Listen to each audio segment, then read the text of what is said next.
और इस वक्त एक बड़ी खबर हमारे पास है, लोकसभा चुनाव से जुड़ी हुई, उससे आपको रूबरू करवा दें। दिल्ली में बीजेपी का मैराथन मंथन चल रहा है। 7 राज्यों की सीटों पर बीजेपी की बैठकें लगातार हो रही हैं। यूपी, तेलंगाना, केरल को लेकर मीटिंग खत्म हो गई है। राजस्थान की सीटों पर मंथन अभी भी चल रहा है। एमपी, छत्तीसगढ़, बंगाल पर भी चर्चा हो रही है। बड़ी खबर इस वक्त लोकसभा चुनाव को लेकर बीजेपी का मैराथन मंथन किस तरीके से दिल्ली में चल रहा है, उसी से जुड़ी ये बड़ी खबर आपके सामने है।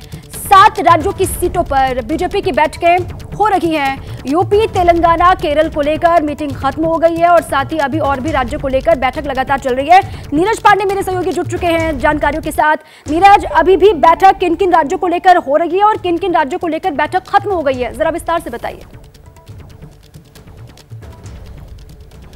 दरअसल जो अभी बैठक खत्म हुई है उसमें उत्तर प्रदेश शामिल हैं, तेलंगाना और केरल, ये 3 राज्यों की बैठक खत्म हो गई। जब हम आप बात कर रहे हैं तो इस समय छत्तीसगढ़ की बैठक चल रही है। छत्तीसगढ़ के मुख्यमंत्री और छत्तीसगढ़ के सभी बड़े नेता मौजूद हैं। इसके बाद बंगाल की बैठक होगी और बंगाल के बाद माना जा रहा है राजस्थान की बैठक होगी और फिर उसके बाद सबसे अंत में मध्य प्रदेश की बैठक होनी है। आज 7 राज्यों की बैठक होगी। इन 7 राज्यों में जो हारी हुई सीटें हैं या जो सीटें ऐसी हैं जिन सीटों पर उम्मीदवारों को रिपीट करना मस्ट है, यानी कि जैसे बनारस से प्रधानमंत्री नरेंद्र मोदी हो गए, गांधीनगर से अमित शाह हो गए, ये जो ऐसे लीडर्स हैं, ऐसे नेता हैं जिनको चुनाव लड़ाना ही लड़ाना है पार्टी को, ऐसे नेताओं के नाम पर मंथन हो जाएगा। उनके नाम का पैनल चला जाएगा, सिंगल नाम का।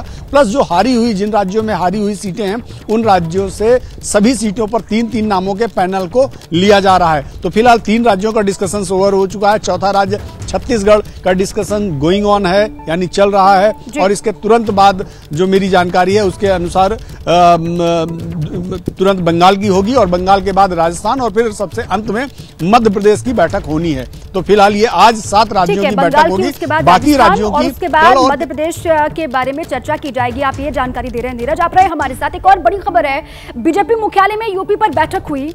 यूपी की हारी हुई सीटों पर भी मंथन किया गया।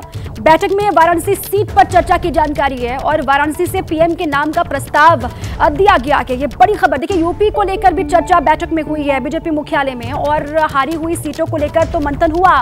साथ में कहा जा रहा है कि वाराणसी की सीट पर भी चर्चा हुई है और वाराणसी से पीएम के नाम का प्रस्ताव दिया गया है। नीरज, इसको लेकर भी जानकारी, वाराणसी से एक बार फिर से पीएम का नाम आगे किया गया।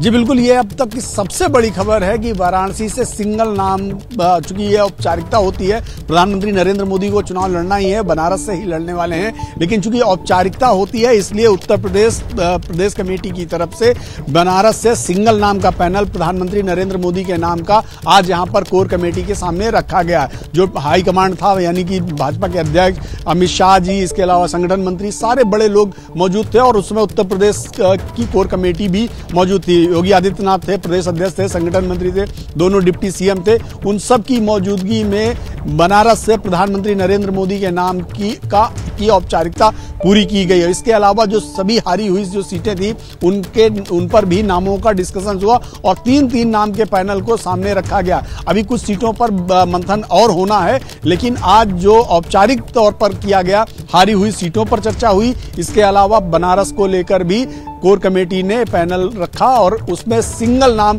नरेंद्र मोदी का नाम था। नरेंद्र मोदी के पैनल को बनारस की सीट पर रखा गया। जी, ये बड़ी जानकारी नीरज आप दे रहे हैं कि यूपी की हारी हुई सीटों को लेकर मंथन हुआ और साथ ही ये अहम हो जाता है कि वाराणसी को लेकर पीएम मोदी का नाम आगे किया गया और सिंगल उन्हीं के नाम का प्रस्ताव दिया गया बैठक में। शुक्रिया आपका पूरी जानकारी के लिए नीरज। जैसे ही घड़ी का काटा दोपहर 2:30 पे आए, बबीता जी का दिल सास बहू साजिश के लिए मचल जाए। और ये है इनकी बहू, पूरे दिन ऑफिस की टेंशन हो जाए गॉन जब ये करें अपना फेवरेट शो फ्री टाइम पे ऑन। इनकी तरह आप भी देखें अपना फेवरेट शो अपने टाइम पर और डाउनलोड कीजिए एबीपी लाइव ऐप अपने स्मार्ट टीवी पर।